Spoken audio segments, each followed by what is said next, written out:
When I graduated, I worked for a really large healthcare company helping manage their $10 million plus Google Ads budget. So when your CPMs go up, which they are going to on Black Friday because more people are putting dollars behind their ad campaigns, more people are advertising in general, etc. But during those times, conversion rate also increases. So as long as your conversion rate is high enough to offset that increase in ad costs, your ROAS is going to increase. And typically, in my experience, conversion rate, just because it's Black Friday, tends to increase significantly more than your ad costs. Try to expand your ad spend. Your ads are going to be pushed out to colder and colder audiences because there's only so many people in that bottom and middle of funnel that you, like the low-hanging fruit, so to speak. That's typically what ad platforms spend the first of your dollars on. Stop focusing so much on ROAS would be my biggest recommendation. If you continue to focus on ROAS and only look at a ROAS as like your North Star for making decisions or continuing to push this thing forward, you're going to artificially limit the growth of your business. A lot of businesses, especially new ones, seem to think that they can fix a terrible offer with good marketing. If you do want to get on YouTube, I would honestly probably start now and start capitalizing on a lot of these things like this new Creator Partnerships Hub, which is going to be sick. All right, welcome back everybody to your favorite Klaviyo email marketing YouTube channel. My name is Philip. Today I've got a little bit of a different episode for you guys today. I've got my good friend Ben Sulka here, founder of Sulka Search, absolute paid ads wizard. So today we're just going to be kind of chatting. We're going to be going through some things, giving you guys some e-commerce sauce, not entirely like email related, but all of you guys watching this channel are e-commerce brands or you work inside of e-commerce brands. So it'll all be super valuable stuff. I don't want to steal the show. Ben, I'll let you kind of go from here. For those who don't know you, right, could you give the people watching a brief background on what you do? How'd you get into the e-commerce space and all that? Sure. Yeah. So Ben Sulka, company is Sulka Search, and I feel like we're already due for like a rebrand because I initially started the paid ads business in the search only space, but it's expanded to social and shopping holistically. So I'm probably gonna have to deal with that at some point.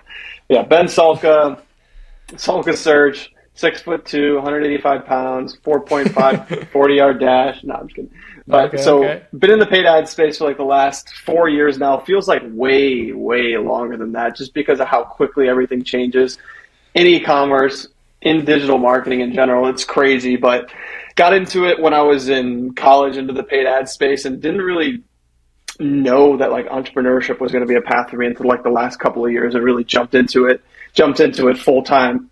But full transparency, like similar to what Philip's doing with Social Scout, we work with e-commerce brands exclusively ones doing 50K plus. Does that mean that like the paid ads tactics and strategies that I share aren't applicable to 50K and below? No, but that's just what's like attainable or sustainable for my business personally.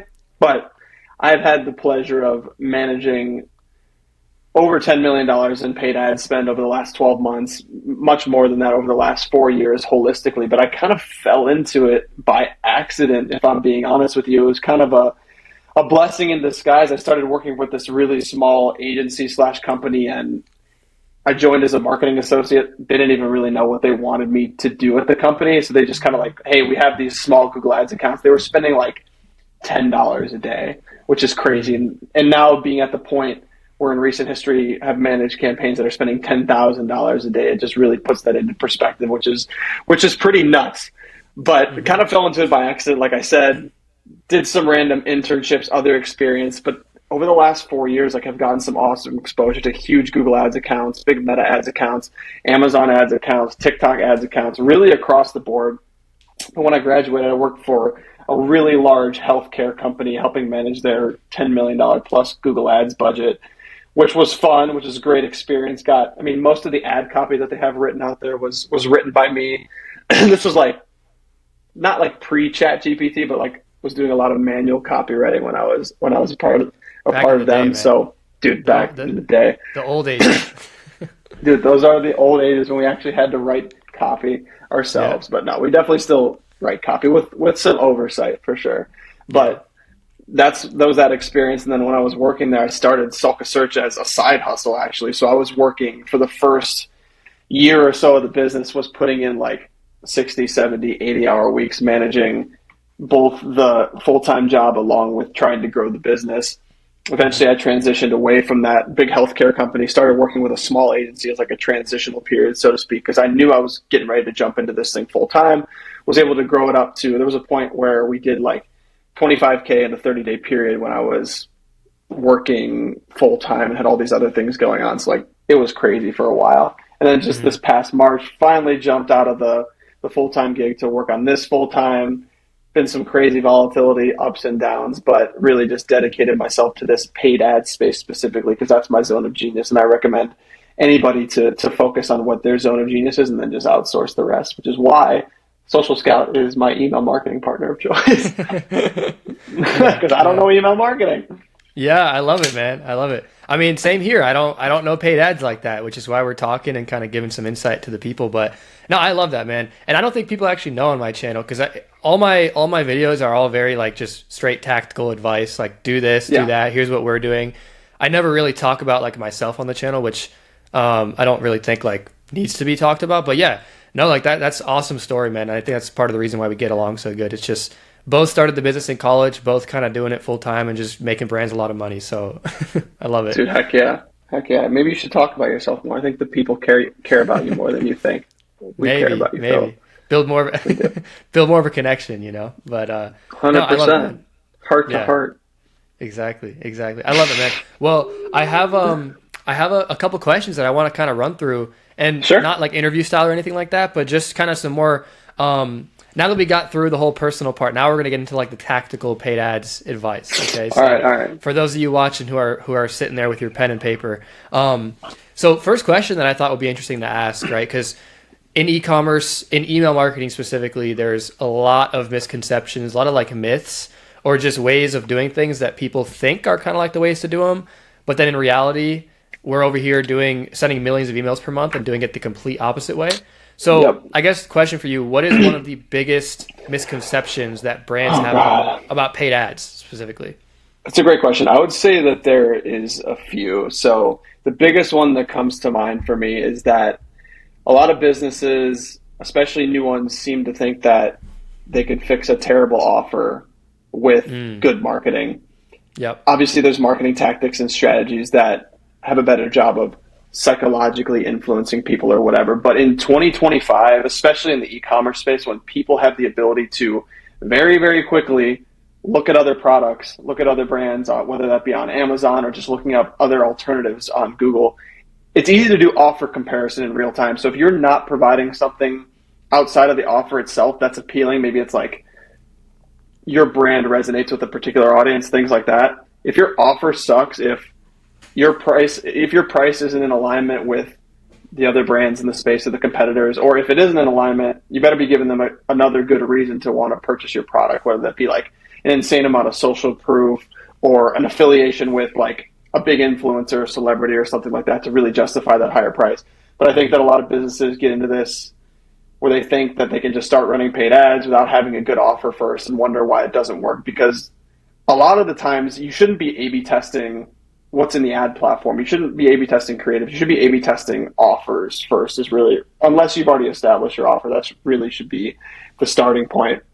Hmm. So that would be one. Do you have any comments about that before I move on to the second one? Yeah, no, 100%. I think that it's funny how applicable these things are to just like all the different channels when it comes to e-commerce because I mean same thing for email, right? Like not to get into like email misconceptions, but like same thing about the offer, right?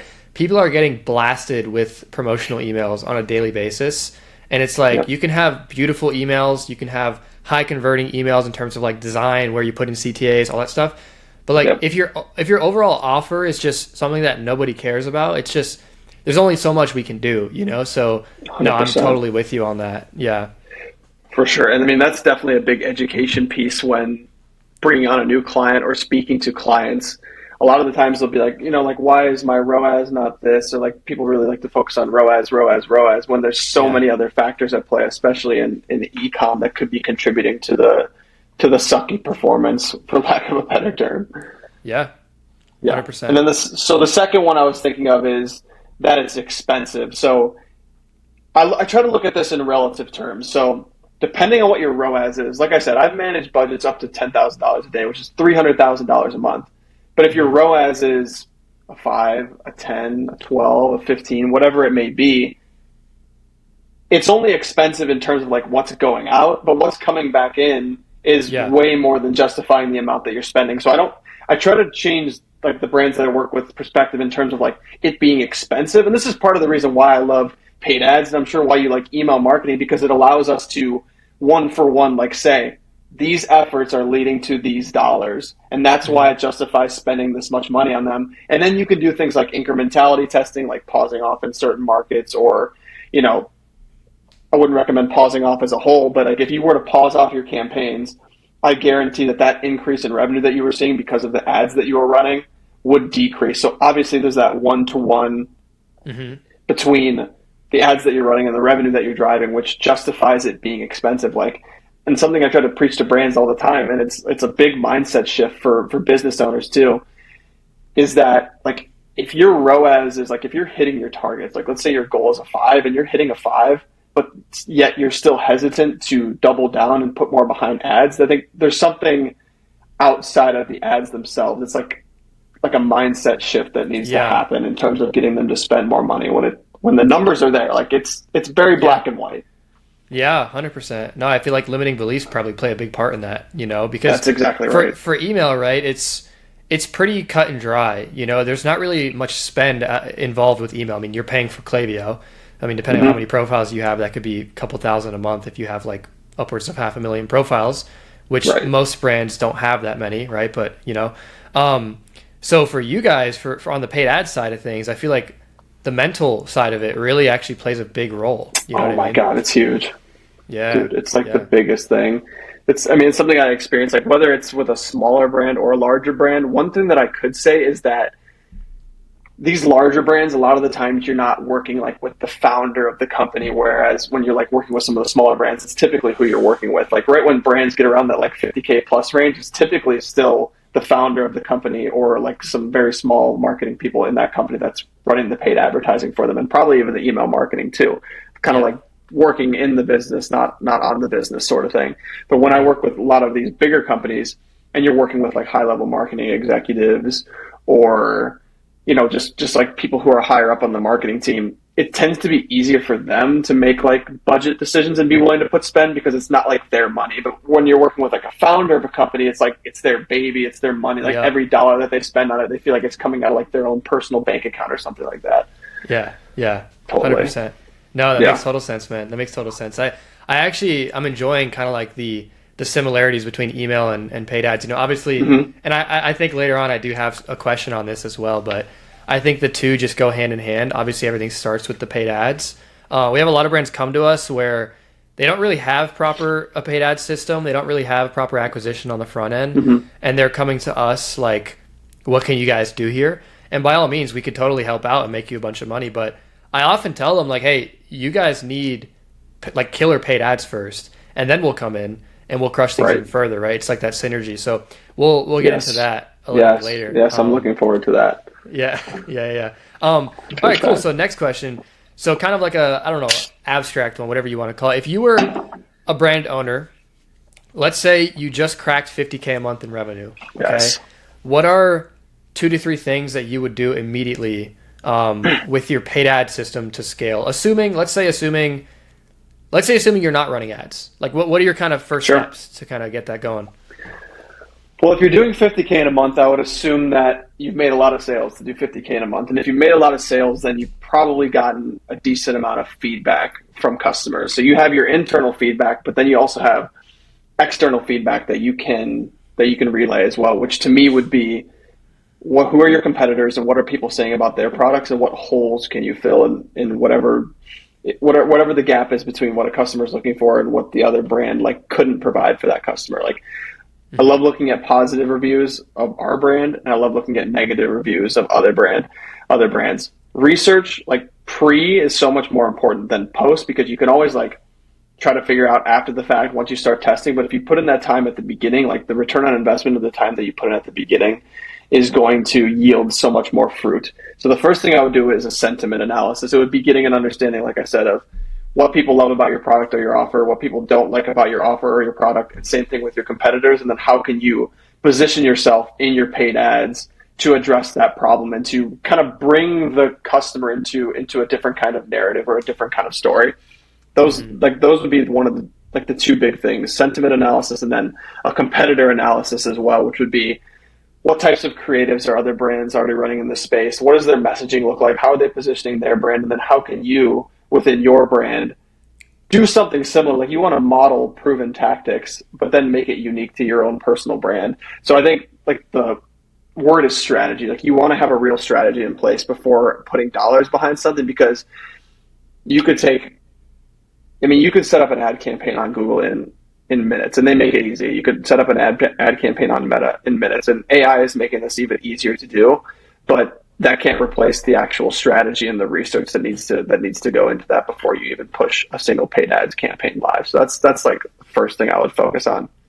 Mm-hmm. And then, like I said, with creative development, looking at other people's ads in the space and modeling them, I would put a lot of effort into content and creative development, especially in the ecom space that we work in. It tends to be a very visual product. No matter who you're working with, it seems like that's been the case for me. Like if you have a very visual product, put the money into taking really great pictures of it and making really great creatives. But those creatives are not going to perform well unless they are backed by that intentional strategy and research as well, and addressing trigger points or pain points in those ads that you've uncovered from doing that sentiment analysis or customer analysis as well. Mm-hmm.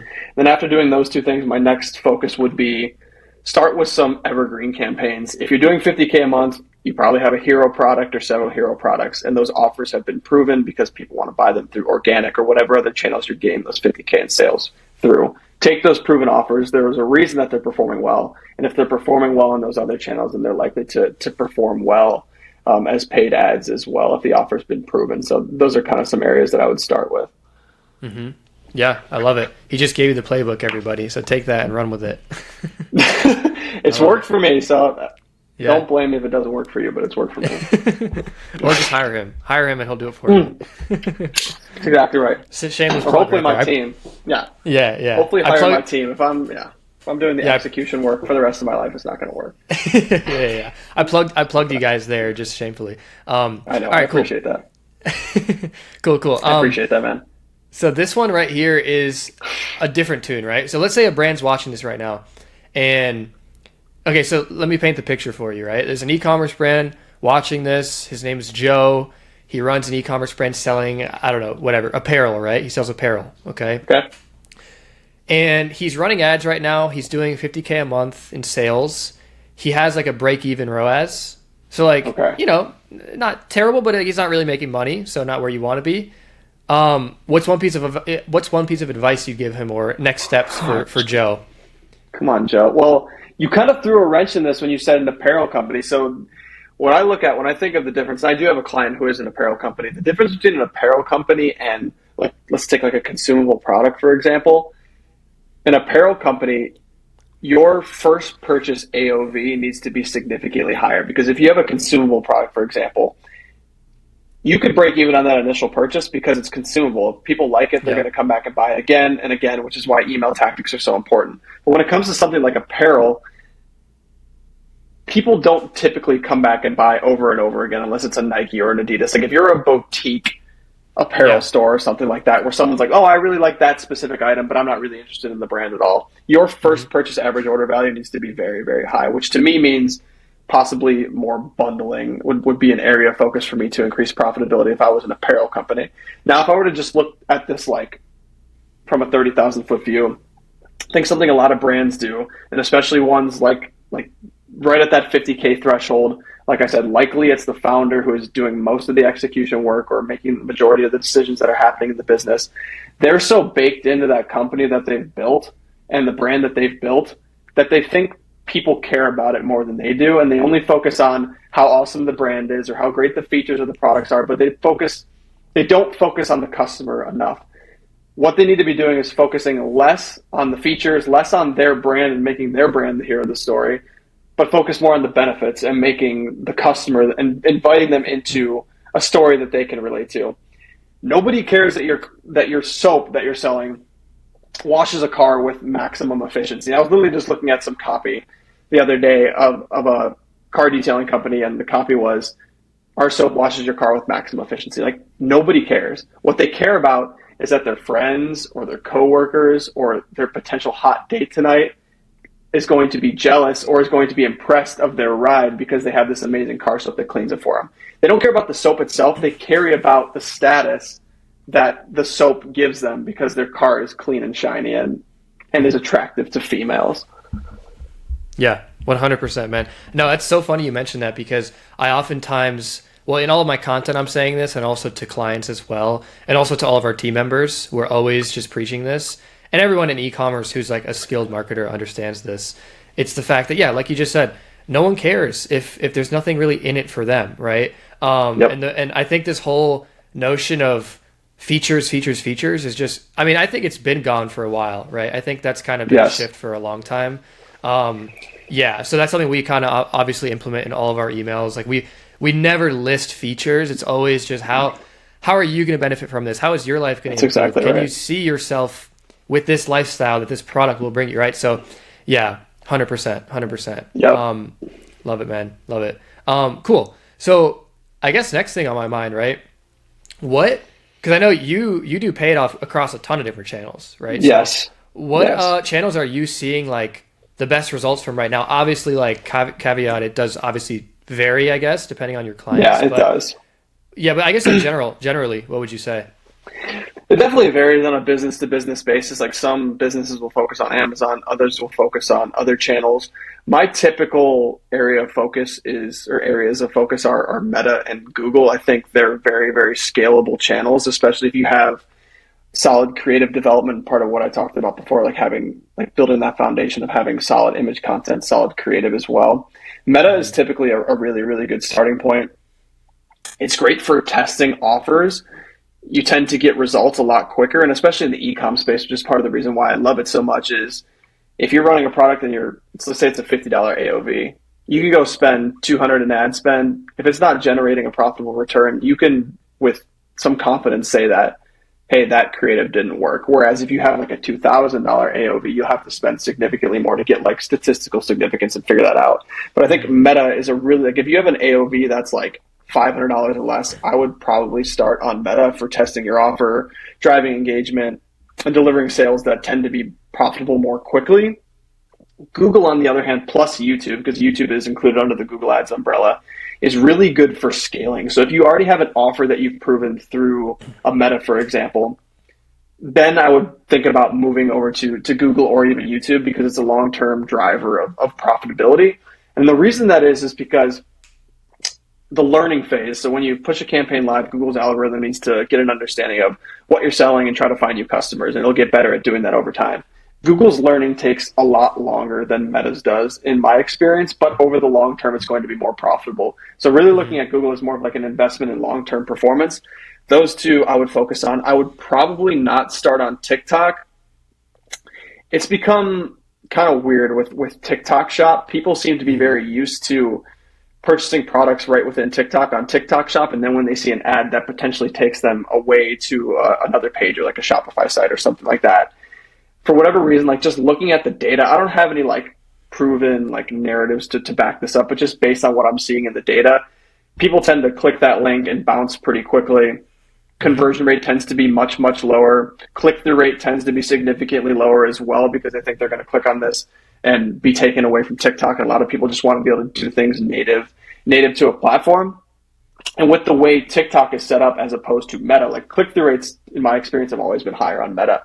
But Meta, and I'm trying not to get too in the weeds, but like Meta and TikTok charge you on a CPM basis, which is a cost per 1,000 impressions, whereas Google charges you on a cost per click basis. Since Meta and TikTok charge you on a CPM basis, that means they're charging you for impressions no matter how many clicks you get. You can get 1,000 impressions and get 0 clicks. You still get charged a certain amount because you're being charged on an impression basis. So if you have a low click-through rate on a Meta or a TikTok, especially TikTok, it becomes much, much harder to scale because if people aren't clicking through to the website, you're still being charged for it. Whereas on Google, if you're not getting clicks, you're not paying money for it. So there's a little bit more intentionality in there. But that's what I've seen with TikTok. It's been harder to scale, especially with TikTok Shop.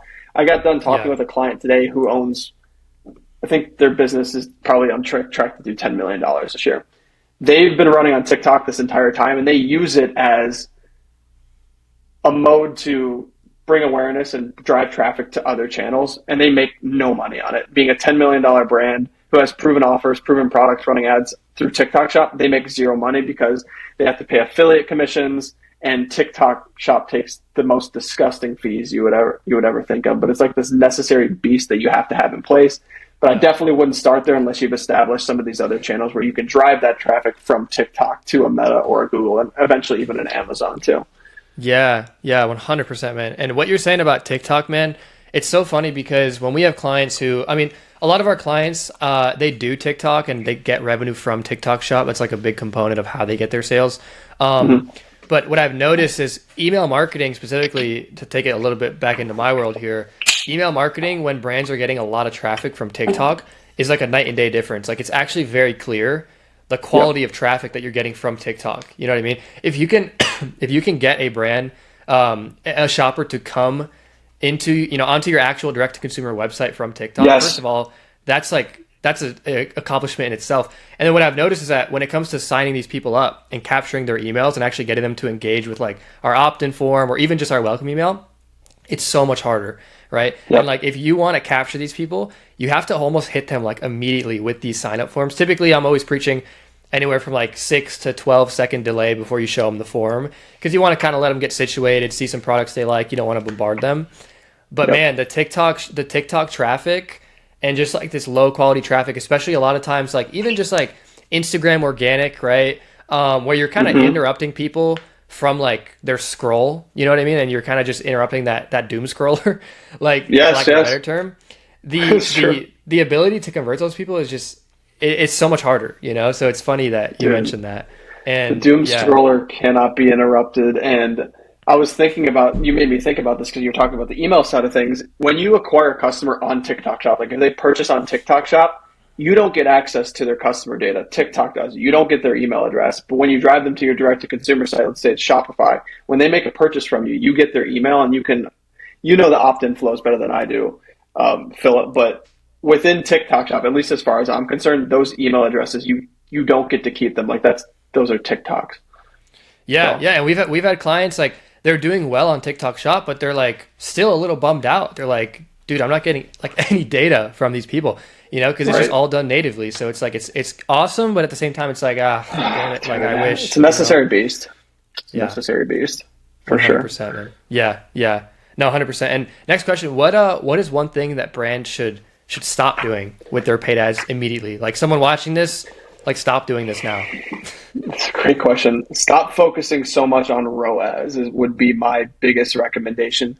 If you're at that 50K plus mark, like I understand if you're a smaller brand and you have no money, like when you're a smaller brand, that immediate profitability is important. Like it's a lifeline of your business. But as you start to scale beyond that, like 50K plus, if you continue to focus on ROAS and only look at a ROAS as like your North Star for making decisions or continuing to push this thing forward, you're going to artificially limit the growth of your business. What I would focus on is LTGP to CAC ratio, which is slightly more complex than like LTV to CAC ratio or customer lifetime value to CAC ratio. LTGP is like lifetime gross profit ratio between cost to acquire a customer, basically. So like lifetime gross profit would be like the actual profit, like factoring in the costs and not just the revenue. So looking at things like LTV to CAC ratio, LTV, like those things are going to allow you to scale well beyond $1,000 a day in ad spend to continue to scale your brand beyond 50K a month, because you're going to be focused less on that initial profitability, but more on like holistic long-term profitability. Because when you have things like email in place, SMS in place, increase retention, increase repeat customer purchase rate, things like that, you should be willing to spend a lot more on an initial purchase, because you know that it's going to be profitable over the next 6, 9, 12 months, etc.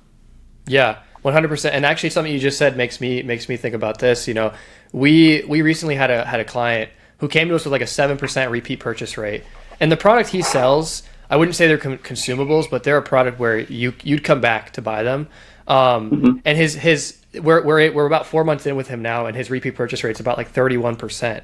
And he just sent us a message the other day, and he was like super hyped, super happy, which is awesome. And it's funny because when it comes to lifetime gross profit and then how that plays into ad spend, I mean, you're the expert, obviously, but the way I see it is like when you have these systems in place on the back end, and you can tell me if I'm right on this, you're kind of like more willing to spend, right? You're more willing Yes. to pump more money in, right? Yes, dude. And I'll talk about this a little bit deeper later, but the one big thing is that when you scale ad spend, no matter how big your brand is, unless you're like Apple or something or Nike, like your total addressable market is finite. There's only a certain amount of people who actively know that they have a problem or actively know that there are solutions out there to that problem. Hmm. So like bottom of funnel, there's obviously going to be less people in bottom and middle of funnel, but top of funnel, like it could be a vast majority of people. Hmm. Regardless of how big that audience is, it's still finite. So as you try to expand your ad spend, your ads are going to be pushed out to colder and colder audiences because there's only so many people in that bottom and middle of funnel that you like the low hanging fruit, so to speak. That's Hmm. typically what ad platforms spend the first of your dollars on.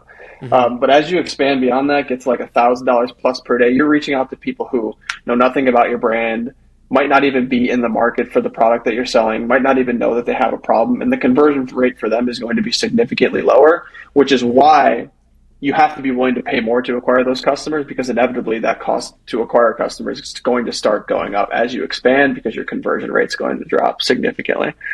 Hmm. Yeah, yeah, 100%. And I mean, I don't even want to know. You mentioned like costs going up as you reach out to more top of funnel people. I Yep. mean, not a question I have, but now I'm just curious. In terms of Black Friday, I know ad costs are going to be skyrocketing. Like, what do you anticipate there? Like, what are your thoughts on all that? It's an excellent question. So there's a lot of things I look at. So let's take like Meta, for example. When I look at ROAS, there's several things that factor into what's going to determine that ROAS. Average order value, which is one of the most important, if not the most important. Advertising costs, so like your CPM, and conversion rate. Those three. So when your CPMs go up, which they are going to on Black Friday because more people are putting dollars behind their ad campaigns, more people are advertising in general, et cetera. But during those times, conversion rate also increases. So as long as your conversion rate is high enough to offset that increase in ad costs, your ROAS is going to increase. And typically, in Hmm. my experience, conversion rate, just because it's Black Friday, tends to be tends to increase significantly more than your ad costs increase. So when Hmm. conversion rate increases more than ad cost, and your AOV tends to go up too. So you have like conversion rate and AOV helping you to the good. Yeah, Advertising costs are hurting you to the bad, but those two things that are helping you to the good are going to make your ROAS go up. So that's typically yeah. my experience. I've never had an experience where like advertising costs went up so drastically that it offset an increase in conversion rate or AOV during those times. Yeah, yeah, 100%. So basically you're saying ad costs are going up, but everything else is going up even more significantly to where it's just Exactly. it's a leeway, it's a balance, right? Yeah. Exactly. And that's why you need to know like all the things that play into what determines ROAS because like those are the levers that we can pull. Like we can try to Hmm. increase conversion rate by having better creatives or better assets or just a better offer in general. We can try to increase average order value with things that you're doing on your website with bundling or post purchase upsells, all these sorts of things. Yeah, 100%. We could probably make a whole video on just Black Friday in general, which honestly we Oh yeah, should we do. should. We should. We Yeah. definitely should. How to I was scale gonna paid say. ads plus email marketing Yeah, during yeah, Black because Friday. I mean, I know for a fact for you guys, Black Friday looks entirely different, and for email Yeah. marketing, I mean, we're almost revamping a lot of our like we're building whole new flows in terms of like welcome flows, abandoned cart flows. Like things need to be more aggressive. They need to fire quicker because people are just in a frenzy. Nice. You know, the Oh sign yeah. up form needs to be so like yeah, we could do a whole field day on that. I would love to. Yeah, yeah, cool. And then yeah, one of the last questions I had, I think I have like what two, three more that I wrote down here. So obviously e-commerce is a pretty like fluid industry, I would say. Like that's the word I would choose to describe it. It's always changing. Different things are constantly popping up. Like where do you kind of see the biggest opportunities just in e-commerce in general on the paid side in the next like 1 to 2 Oh, years? dude, that's a great question. I think YouTube is going to be a humongous opportunity, and Mm-hmm. Amazon. Really, those are the two biggest areas of focus for me. So literally, and I'm so glad you asked this because literally just today, and I've been anticipating this for so long, and the fact that it happened today is just like such a blessing for this conversation. But Google Ads rolled out something called the Creator Partnerships Hub. So what this allows brands to do is within Google Ads, you can link with YouTube creators now, similar to what you could do with partnership ads if people are familiar on Meta or Facebook and Instagram. Mm-hmm. YouTube, and there's statistics out there. I don't know the statistic off the top of my head, but YouTube is a more trusted platform in terms of the creators that are on it. Like people trust YouTube creators more than they trust TikTok creators, more than they trust Instagram creators. Mm-hmm. if you are partnering with a brand and running a partnership ad, which you can do now, which is essentially boosting an existing short or YouTube video with your branded content, it's like insert creator name plus brand name. We're putting the dollars behind that. We're advertising that. If someone already has some level of like equity built with their audience, and on YouTube being the most trusted creator platform, like I said, people are going to be more likely to listen to those people on YouTube because they're more trusted. So your conversion rate's typically going to be higher. So I think that's a huge opportunity moving forward is start running demand gen campaigns, going to YouTube Shorts specifically, but be patient with those campaigns, like I said, because YouTube and Google are more of a long-term scaling platform. So if you do want to get on YouTube, I would honestly probably start now and start capitalizing on a lot of these things like this new creator partnerships hub, which is going to be sick. And I think YouTube Shorts is like such an untapped opportunity too. I can't remember the statistics off the top of my head, but at Google's Marketing Live back in May, there's a certain percentage of people who use YouTube Shorts that aren't on TikTok or Instagram. So there's like a huge untapped audience on YouTube Shorts as well. So like that's a really, really big area of focus is YouTube. And then any comments about that before we move on to the Yeah, second I was one? going to say that's really interesting. First of all, the whole partnerships program. And I actually didn't know. That's interesting. I love learning new things. Like there's people on Shorts. Maybe it's just because we're both younger. Like I'm personally not on YouTube Shorts. Like I'm not scrolling YouTube Shorts. But it's funny you mentioned that there's people who don't use TikTok or Instagram and are just scrolling Shorts. So that's interesting. And I also think it's pretty interesting. What you said about the trust factor when it comes to YouTube, I totally agree. I think that longer form content just innately is gonna build more trust. I mean, people right now, they're watching however long we've been going, 30, 40 minutes of us talking. They don't know us, but they are a lot more comfortable with us as opposed to some random guy who's trying to sell them some shady email or paid ad service. You know what I mean? So no, I think all of that kind of plays in together. But yeah, I'll let you keep going. That makes sense. 100%. I'm glad you're aligned with that. And like I said, that literally just rolled out today. So like if anybody wants to learn more about that, you could just look up like Creator Partnerships Hub or like partnership ads on YouTube to learn more about that as well. I'm probably going to make a video about it sometime soon on my YouTube channel, hopefully next week. But other than that, like the other big opportunity is just Amazon, because Amazon is Amazon. Yeah. The vast majority of e-commerce transactions happen on Amazon. That's only going to increase as far as I'm concerned. I'm not currently an investor in Amazon, but I probably should be. I mean, they are part of the S&P 500, so I got, I'm dollar cost averaging there, but I might need to buy some Amazon stock because they keep growing. They just rolled out like some like grocery program as well, which doesn't really impact us that much, but like just as an anecdotal example, one of the brands that I've been working with, they started doing stuff on TikTok, started doing stuff on Meta, and their Amazon search traffic went from like 0 searches a month to like over 3,000 searches a month. And their product isn't even on Amazon. So if that doesn't speak to the way people are interacting between platforms and using Amazon as like the lower funnel place to purchase a product, because a crap ton of people have Prime, it's more convenient, it's more reliable, etc. Like it should be a necessary next step at some point once you've kind of figured out some of these other channels, like get your product on Amazon as soon as possible, because that is where people go to buy. They don't go to interact, they don't go to engage, they go to buy. Yeah. Interesting, man. Interesting. I did not know that. Wow. Yeah, I know, it makes sense. wild. It makes total sense. It makes total sense. I need to get somebody who does like Amazon growth for e-commerce as well. That would probably be really valuable for people. Yeah, I don't know. I have no idea who does that. I've never met anybody who does that. Yeah. I know, right? Sulka does. So yeah, maybe. There you go. Okay. Next question. Is it important to be on multiple channels when advertising, right? Because obviously there's people that are, let's say, just doing Meta, right?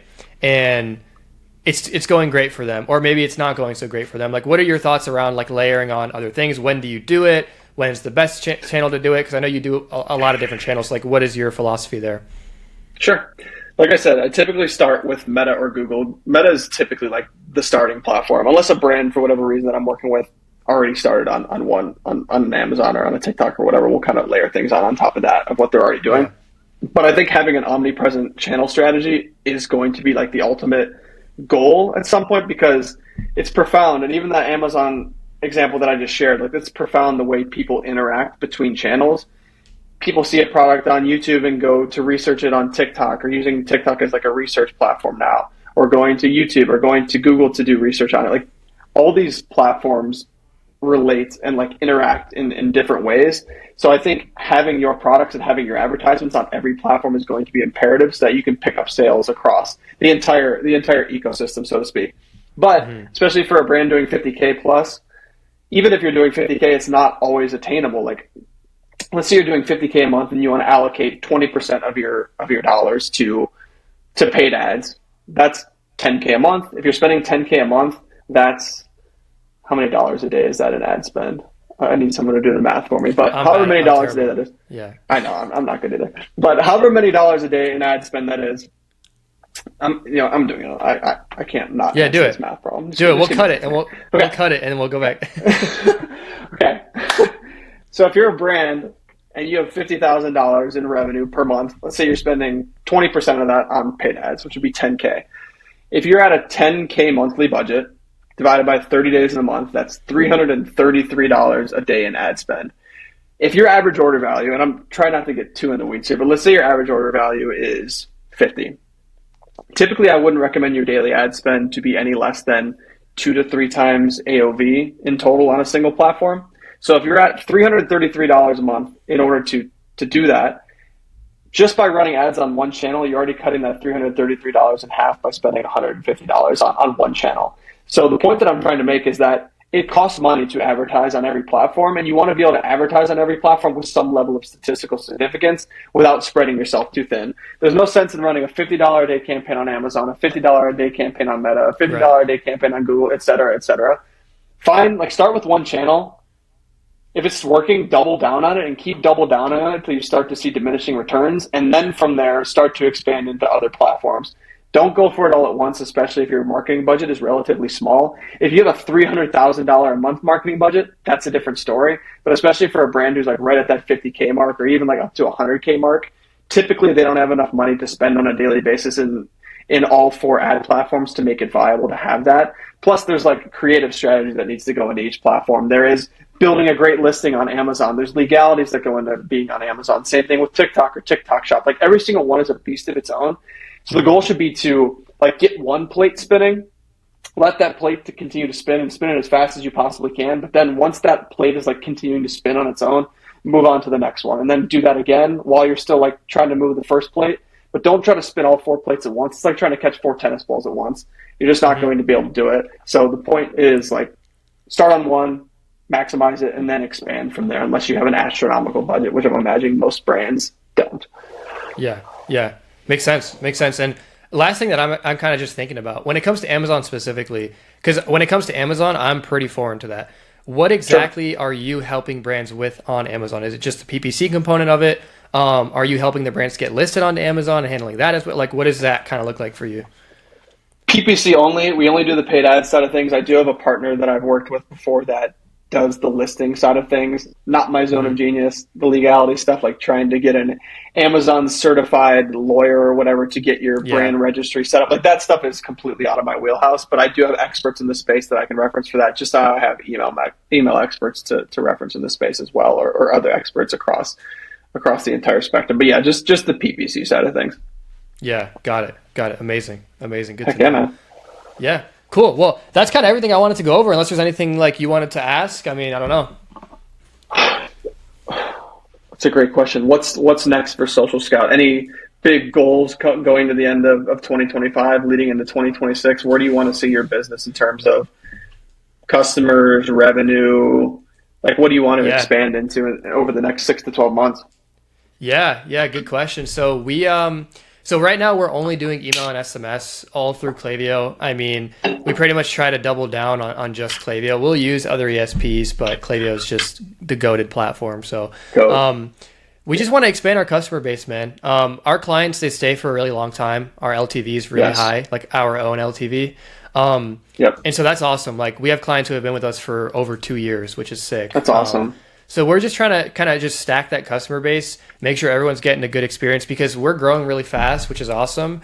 But I know a lot of times, and I've seen it before, like it can come at the expense of the quality of your service and your clients might not be getting the best experience. You're growing really fast, but it's like, okay, What about Hmm. your existing customer? You know what I mean? So we're just balancing that. You know, we're getting really good hires in. That's been big for us.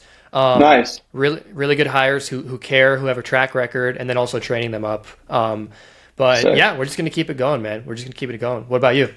Amazing. So, I mean, my areas of focus are the same. I want to continue to grow the client base, obviously, but to grow the client base in a sustainable way means having people on the team. And I'm not the kind of person, I don't want to build an agency where I'm hiring amateurs or hiring, like, at some Yeah, point, it'll get to the point where maybe I'm hiring like interns or junior members to help support the accounts and then grow them into something bigger. We're not there yeah, yet. The main area of focus for me is going to be on hiring some A players so that I can charge the clients what I charge and give them the expert level of support. And I want to build a business where I am the stupidest person in the entire company. Like that is my ultimate goal, is being willing to pay more for an A player because they're going to drive so much more growth for the business, so much more growth for the clients. And like one of our hmm biggest core values is being client centric. Like the reason Sulka Search exists is because of the clients. And the only reason we're ever going to scale with clients is if they want to continue to increase ad spend, and they're only going to increase ad spend if results are good. So we grow when the clients grow. Incentives yep, are aligned that way. And the only way to align those incentives and make them want to grow is by performance crushing it. And the only way for performance to crush it is hiring A players. yep, 1,000%, man. We have hires on the team, like account executives who they genuinely know more than me. Like I learn things from them, which is Yep. really cool to see. So that's how it has to be, you know? I'm sure you're the same Dude, way. But yeah. I would love to talk about that further with you too, because I'm in like hire mode, like trying to bring on people. Would love to talk to you about like how things have gone for you and like what processes you put in place to bring on good hires and train them up and stuff like that. But that's a separate conversation, not for this video. Yeah, no, we could totally do that. Yeah, yeah, yeah. We gave the people a little sneak peek into our operations there. They'll love I it. But know. Happy to be fully yeah. transparent about my operation. My business address is Yeah. no, I can't say that because that's actually my house my home address. We don't want to Yeah, put yeah, that yeah. out there. Don't dox yourself. Yeah. No, we won't do that. We won't do that. Not yet, at least. I haven't gotten that Not yet. ballsy. Not yet. Yeah. All Awesome, right, man. dude. Awesome. Well, yeah, Ben, it was sick chatting. And yeah, I'll post a video probably like tomorrow. So everybody watching, I mean, you're already watching the video, but I'll send it to you. You can check it out. And yeah, Thanks, we'll go brother. from there. We'll talk off camera, obviously, as soon as I click stop recording. So Okay, yeah, cool. cool.